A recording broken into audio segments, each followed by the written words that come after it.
Hello students, good morning to all of you. I am Deepak Kumar Verma from Santi Niketan Jubilee School Motihari. I am just going to teach you chapter 2 in civics class 10, federalism. Students, we have already studied about federalism. This is our third lecture class, students.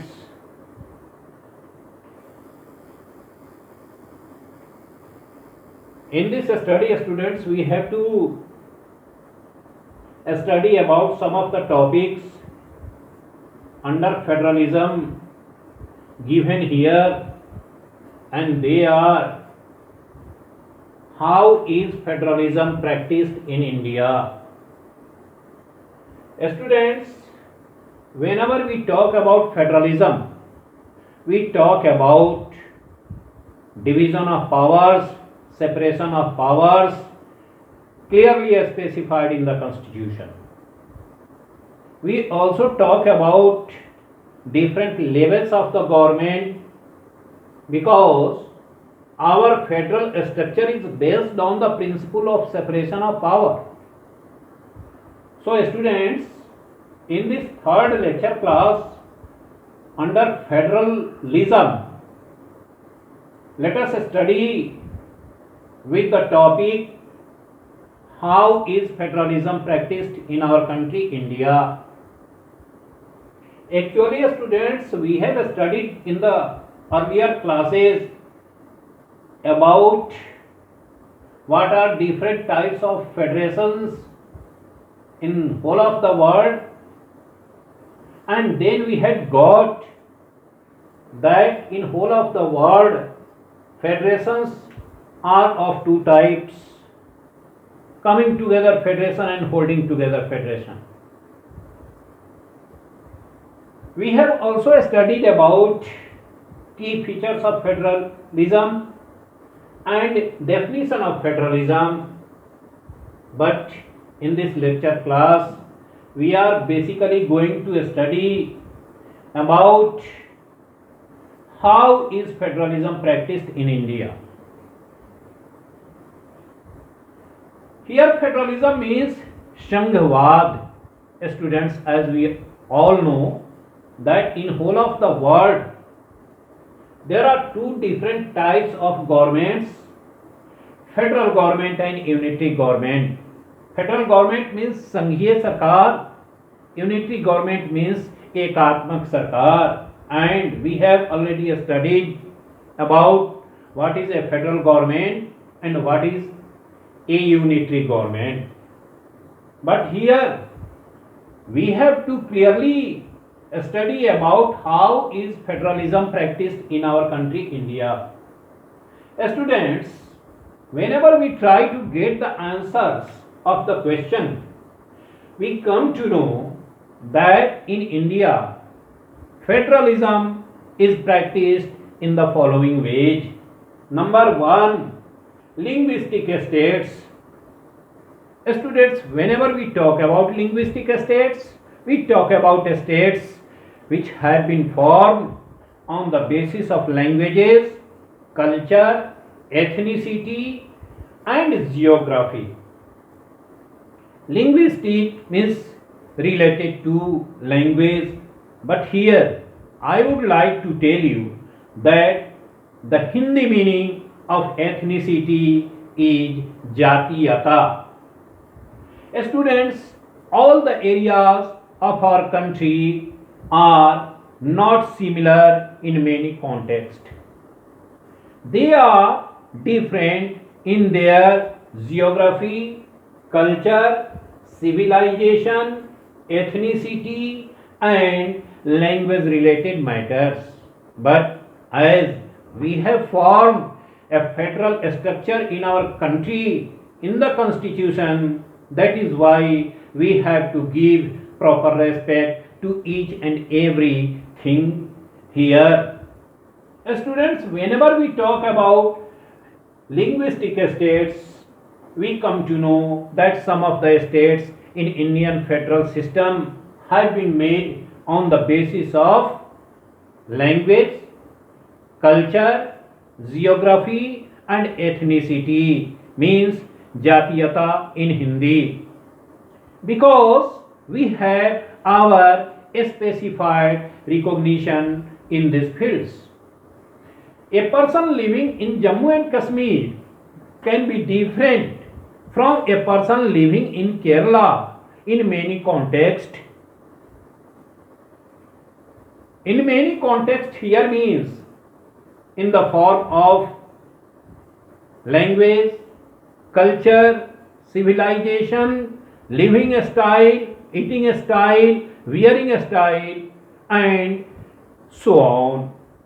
Similarly, a person living in Gujarat can be different from a person living in Arunachal Pradesh, because he or she can be different in many contexts. Geography can also be different from each other. Language can also be different. Ethnicity can also be different. Culture and civilization can also be different. So, in our constitution, there has been given proper respect to each and everything, to each and every person, to each and every area, so that everyone could feel better and can have a sense of accommodation in our society and country. But whenever we talk about linguistic states, students, we come to know that Nagaland, Uttarakhand and Jharkhand are some of the linguistic states in India. They have not only differences regarding languages but also regarding their culture, geography and ethnicity.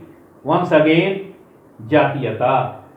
So, as these are the things which are properly given respect in our country, in our society, to each and every person, that is why these things give a sense to everyone that we are the similar people of our constitutional arrangement and our democratic system. So, language is one basis just to practice our federalism. Now, I am just going to tell you about the language policy that is also responsible for the practices of our federal system. Students, different types of languages are spoken by different people in our country at different places. Different types of languages have got their different status in our society.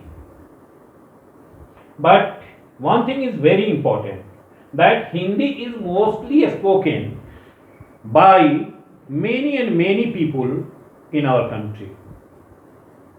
Other languages are also spoken regionally.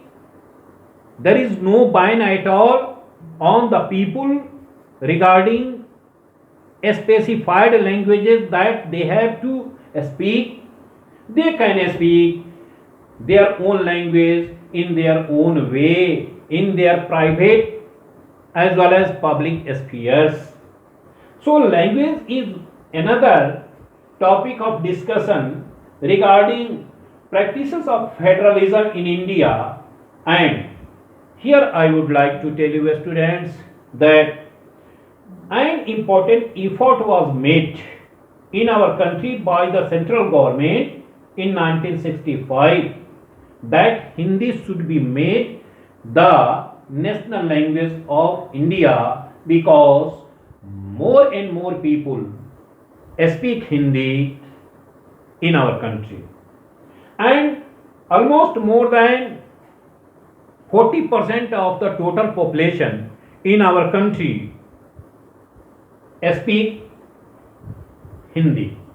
So, Hindi is just like a language to connect everyone in our country. That is why our policy makers had decided that Hindi should be made as the official religion for everyone in the country.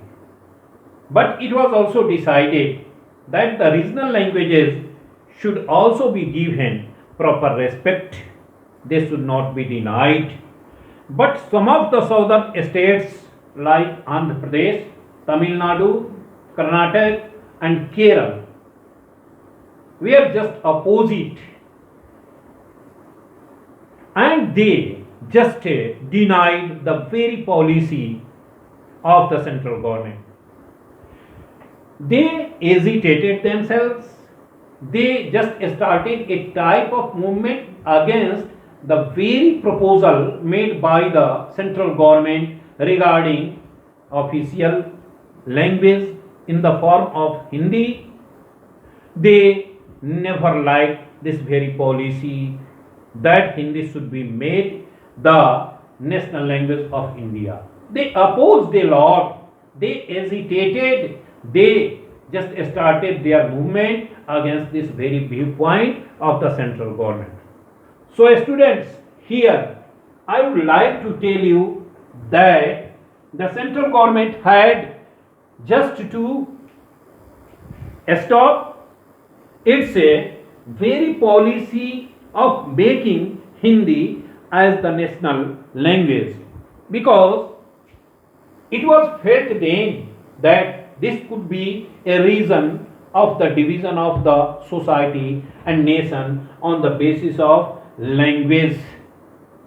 Although each and every regional language was given proper respect and was in a condition to enjoy its status in the condition in the constitution, but due to greater movement of the people of the southern India, this very proposal of making Hindi as the national language was stopped by the policy makers of the country, by the central government, so that our federal system could be preserved, our federal system could be made better, because it was then felt that this could be a reason just for the division of our society, for disunity in our society.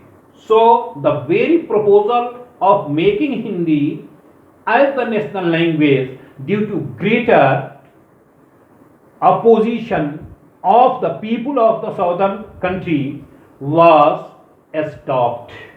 So this very thing, language policy, is enough to tell us that there is freedom of language to each and everyone. We can speak our own regional languages. We can practice our regional languages in private and public fields. There is no restriction at all. So, language policy is another topic for better practices of federal system in our country. After this, there is also a third topic known as center-state relation.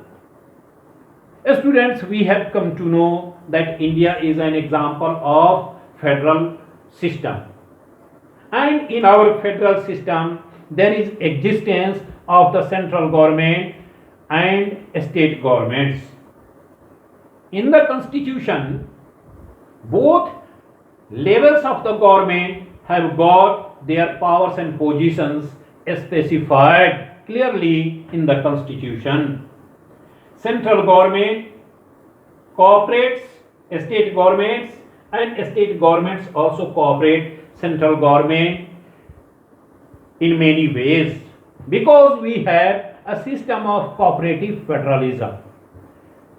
That is why in our constitution lists have been made in favor of the central government and state governments. Some of the subjects have been given to the central government under union list, and those are of national importance. They are 97 in number, the subjects under union list are 97 in number and they are of national importance. Similarly, some subjects of the state list have been also specified in the constitution in favor of the state governments and they are of state importance. Their number is 66 and under concurrent list the total number of subjects is 47 on which both the governments, central government and state governments can work together. But it was also made important that in cases of any conflict on some subjects of the concurrent list, the final decision of the central government would prevail. And we have also studied that the left subjects were classified under residuary list over which only the central government can work and make laws. So this central state relationship is also a key point for better understanding about practices of federalism in India. So students, these are three topics which clearly tell us that these are the things on the basis of which our federal system is practiced, and they are linguistic states, language policy and central state relationship. But one thing is also here to discuss, students. Students, often we come to know about the coalition government. What is a coalition government and why do we need a coalition government? Students, the answer is very clear. We need a coalition government because many times we have got the situation where not a single party was able to get majority after the general election. In that very situation, there needs formation of the central government. So, a coalition government is a government made up of two or more political parties on the basis of mutual understanding and support, which works very nicely. And so far we have got that NDA, UPA are some of the examples of coalition government, have been some of the examples of coalition government. A coalition government is a type of government where we get representation of different types of parties with different types of people. So we can also say here that there is more democratic participation in the coalition government because many people in the form of many political parties get together not only to form the government but also to run the nation and do the developmental work for the society and a nation. So it is now very clear that sometimes we need about the formation of a coalition government only in a situation where a single party is not able to form the government. So in that very condition, some other parties get together on the basis of the mutual understanding and support for the formation of the government, and this very government also works on the common minimum programs न्यूनतम साझा कार्यक्रम. So this is also the need of time in a condition where a single party is not able to get the majority. So with these topics, our lecture on how is federalism practiced. And here students, remaining topics from this chapter federalism would be discussed in the next classes. Thank you very much.